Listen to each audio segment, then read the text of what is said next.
Karena membuat anak bisa matematika itu gampang, tapi membuatnya suka matematika itu baru tantangan. Everyday is holiday, semua hari adalah hari libur. Dan semua hari itu adalah hari yang menyenangkan, karena proses belajarnya jadi menyenangkan. Di saat itulah anak-anak memiliki rasa senang belajar. Bagaimana itu, Bu? Ternyata pekerjaan 10-20 tahun ke depan itu tidak ada di bayangan kita saat ini. Permasalahan di pendidikan kita itu bukan anaknya. Anaknya tuh seneng banget dia belajar mulai itu. Yang menjadi permasalahan pendidikan di kita sekarang ini adalah orang tuanya. Di School of Life Putri itu ada yang namanya masa orientasi orang tua siswa. Bukan anaknya? Bukan masa orientasi siswa. Bukan siswanya yang di ospek, gitu. orang tuanya yang di ospek, ospek pertama kali itu adalah orang tuanya.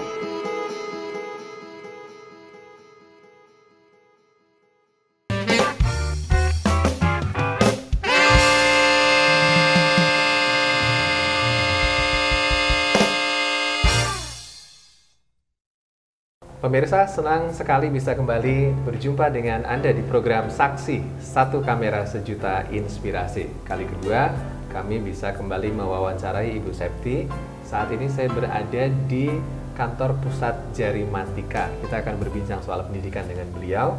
Dan terlebih dahulu saya mohon izin untuk menyapa. Assalamualaikum, Bu Septi. Waalaikumsalam warahmatullahi wabarakatuh. Kabar baik ya, Bu ya? Alhamdulillah, Mas Rifki. Ya. Baik, sebelum kita melanjutkan tema tentang pendidikan, Jarimatika bagi saya masih agak asing, Bu. Ya.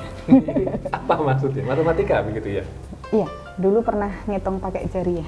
Iya. Kalau waktu SD pakai TK lidi, Bu. pakai lidi ya, pakai lidi, punya kemudian 5 pakai jari dikurangi ya. berapa gitu. 5, 5, 10, 10, 15 iya, gitu, betul. gitu. Nah, Jarimatika ini adalah suatu metode untuk berhitung ya, metode berhitung untuk anak-anak menggunakan jari tangan. Jari tangan sehingga anak-anak memasuki gerbang matematika yang bernama aritmatika. Kali, bagi, tambah, dan kurang itu menjadi sangat mudah dan menyenangkan. Gitu. Ya. Menyenangkan itu berarti ini memang murni sesuatu yang tidak harus dipelajari dengan keras, tidak harus dihafalkan, tidak? Ini harus disampaikan dengan secara mudah, kemudian harus senang anak-anak. Karena membuat anak bisa matematika itu gampang, tapi membuatnya suka matematika itu baru tantangan. Baik. Maka akhirnya kami membuat toolsnya untuk anak-anak agar mereka senang belajar matematika itu adalah dengan pola jari. Kenapa memakai jari? Karena yang pertama tidak memberatkan memori otak anak. Anak-anak untuk memasuki perkalian, pembagian, tambah, dan kurang itu tidak perlu mengingat-ingat. Kadang kan kita dulu ya pernah ya kalau zaman kecil gitu ya, mungkin ada yang diajari bahwa 4 ditambah 7, 4 masukkan kepala. Betul. Gitu ya. 4 masukkan kepala, terus gitu ya di dimasukkan kepala, diingat-ingat tambah 7. Kalau enggak, justru dibelikan poster perkalian 4, 3 kali 4, 4 kali 4, 5 kali 4, suruh ngapalin. Sehingga otak kita terbebani dengan proses untuk menghafalkan sesuatu yang seharusnya tidak perlu. Karena anak-anak akhirnya tidak memahami bagaimana cara mendapatkannya, tapi memahami hasilnya saja, menghafalkan hasilnya saja. Itu. Yang kedua adalah alat ini selalu dibawa anak-anak, melekat di tubuh anak-anak, ya, tidak pernah ketinggalan. Kemudian tidak pernah disita saat ujian, gitu, atau ulangan, gitu ya, nggak bakalan bisa disita, sehingga anak-anak akan pede, berhitung dengan jari akan pede. Kemudian yang ketiga, cara ini adalah mudah dan menyenangkan, sehingga bisa dijadikan tools para ibu untuk mendampingi anak-anaknya belajar matematika. Baik. Ya. Ini adalah gerbang saya untuk masuk ke tema. Ibu mengatakan anak harus nyaman. Salah satunya matematika. Ya, kalau kita tarik sedikit lebih luas, sekolah sampai hari ini yang kami jumpai, mungkin di anak-anak kami juga, itu sekolah itu penderitaan. Jadi guru yang paling baik bagi kami zaman dulu, mungkin zaman sekarang juga, itu adalah guru yang kosong, Bu. Karena sekolah yang libur. Gurunya rapat itu seperti mendapatkan durian runtuh. Iya. Mohon Ibu berkenan berbagi cerita. Ini seluruh putra-putri Ibu itu tidak ada yang sekolah formal. Jadi gini, kami menganggap proses sekolah itu adalah sebagai proses belajar. Ya, sebagai proses belajar. Maka di keluarga kami memaknai belajar itu tidak harus hanya di sekolah saja.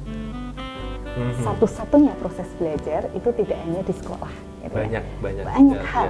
Banyak hal. Justru sebelum mereka sekolah, masuk ke usia sekolah, mereka tuh belajar banyak hal nih. Mengeksplor alam, kemudian bermain dengan bapak ibunya.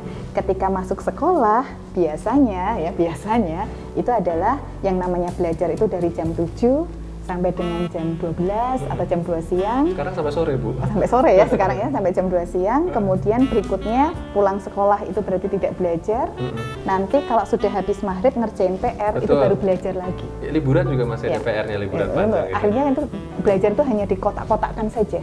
Padahal yang namanya belajar itu adalah dari mulai bangun tidur sampai mau tidur lagi adalah proses belajar. Sehingga kami ketika muncul anak-anak di rumah ini gitu ya, di keluarga kami, maka akhirnya kami memberikan kebebasan mereka untuk memilih mana sekolah-sekolah yang sesuai value dengan keluarga kami. Kalau sudah sesuai dengan value, maka kami memutuskan ini sekolah A bagus, sekolah B bagus, sekolah C bagus. Nah, ada lagi satu adalah tidak sekolah. Oh, selalu ada opsi itu? Iya, selalu ada opsi itu. Tidak sekolah. Nah, kamu mau milih yang mana? Semuanya kalau dipilih kita orang tua akan mengatakan iya. Sehingga kami anak-anak itu harusnya bebas untuk memilih. Saya milih ini ya Bu, sekolah ini ya boleh. Kemudian setiap setahun sekali kita evaluasi bagaimana perkembangannya. Apakah rasa ingin tahumu makin naik atau justru terbelenggu? Apakah kreativitasmu mati atau makin berkembang dengan sangat bagus? Apakah keinginanmu untuk menemukan sesuatu itu menjadi menggebu-gebu di sekolah tersebut atau tidak? Yang terakhir, akhlak muliamu bagaimana? Semakin naik atau tidak? Nah, ketika evaluasi itu, anak-anak boleh merevisi keputusannya. Setahun sekali nih, anak-anak boleh merevisi keputusannya. Kayaknya saya tahun ini mau belajar sama bapak ibu saja di rumah. Itu kami izinkan. Sehingga dulu anak pertama dan kedua sempat SD sampai kelas 3, kelas 2, kelas 3 gitu, mereka sempat masuk ke SD formal. Setelah itu mereka memutuskan untuk belajar bersama bapak dan ibunya. Apa yang kita lakukan? Maka proses pertama anak-anak itu homo ludens. Apa itu? Makhluk yang senang dengan bermain. Dari awal sampai akhir. Maka yang kami lakukan saat itu sebelum merancang berbagai macam kurikulum macam-macam, oke, kita main. Maka hari Senin saya naik KRL, kereta api listrik di Depok, main ke Kebun Raya Bogor. Itu sekolah? Itu belajar proses sekolahnya itu, iya. Proses belajarnya adalah itu. Maka kami belajar di Kebun Raya Bogor. Kebun Raya Bogor menjadi milik pribadi. Karena hari Senin jarang yang datang. Sepi sekali ya, milik sendiri. Kemudian anak-anak seneng, happy banget, energinya naik. Kemudian pulang, mereka cerita apa sih yang sudah dipelajari. Wow, mereka sangat senang banget. Setelah itu besok kita kemana Bu? Kita besok ke PP Iptek ya, naik mikrolet gitu. Karena naik angkutan umum semuanya. Ayo kita naik mikrolet, kita ke PP Iptek di Taman Mini. Oke, mereka belajar naik mikroletnya seperti apa. Kemudian sampai ke Taman Mini, masuk ke PP Iptek, mereka belajar tentang teknologi. Gurunya apakah ibunya? Bukan. Gurunya adalah ahlinya. Maka ibunya hanya menjadi fasilitator mengantarkan anak-anak ini bertemu dengan ahlinya. Dan PP Iptek menjadi milik pribadi lagi. Gitu kan? Karena hari Selasa kosong lagi, nggak ada siapa-siapa. Melayaninya lebih ini melayaninya dengan senang banget gitu kan, karena biasanya nggak ada siapa-siapa gitu. Hari Rabu mereka bilang, aduh kemana Bu? Aduh kemana lagi ya? Oke, kita ke kolam renang, kita akan belajar tentang air. Kita nggak punya kolam renang, tapi ada kolam renang nganggur di hari Rabu. Tempat-tempat perumahan dan sebagainya itu tentu selalu ada, pusat gym atau pusat gym dan sebagainya. Ayo kita berangkat ke sana, kita belajar tentang air. Kolam renang menjadi kolam renang pribadi akhirnya. Nah, anak-anak menikmati proses belajar itu, sehingga mereka tidak lagi menanti-nanti hari libur. Yang ada semua hari everyday is holiday, gitu kan ya? Everyday is holiday, semua hari adalah hari libur. Dan semua hari itu adalah hari yang menyenangkan, karena proses belajarnya menjadi menyenangkan. Di saat itulah anak-anak memiliki rasa senang belajar.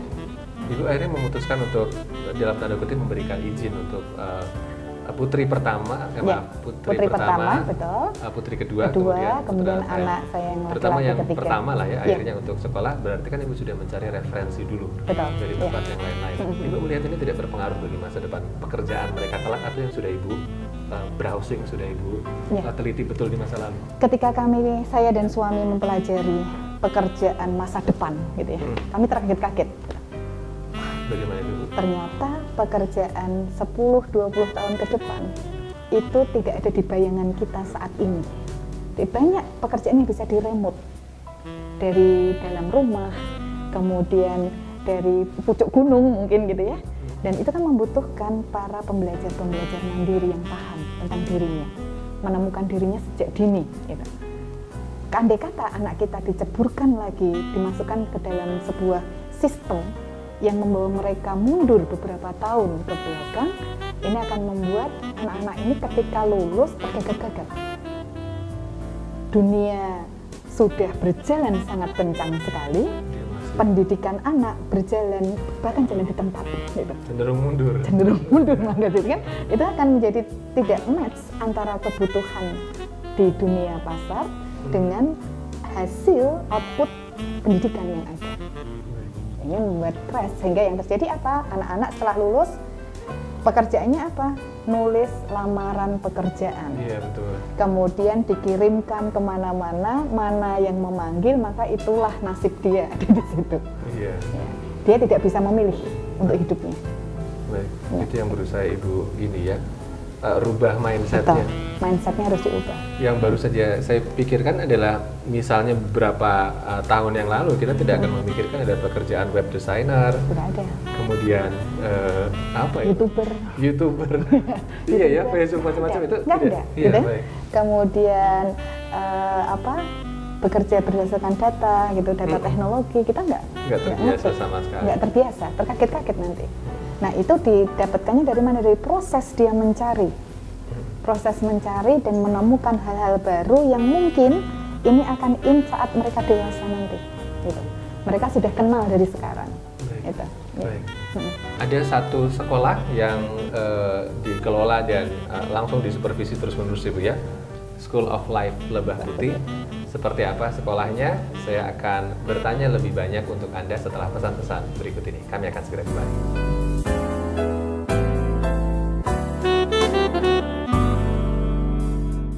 Tetap jadi orang baik, jadi orang bersih di politik itu memungkinkan tidak sih Pak sebenarnya Pak? Mungkin saja bahwa di sana banyak resiko, iya.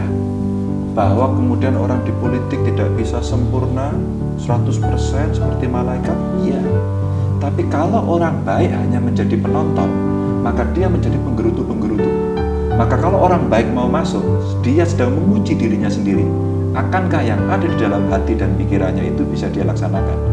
Jadi bukan politiknya yang kotor, politik selamanya adalah suci. Orang-orang baik harus ikut berpolitik agar politik itu berjalan dengan baik. Sebenarnya banyak hal di Republik ini di mana institusi-institusi demokrasi, baik itu pemerintah, legislatif ataupun yang lain, mereka ini melakukan atau membuat kebijakan-kebijakan yang positif. Hanya seringkali ada problem itu soal komunikasi. Realitas di media itu seringkali juga berbeda dengan realitas yang sebenarnya. Ini yang masyarakat juga harus pahami. Ya, kadang bad news is good news ya Pak ya? Ya, betul.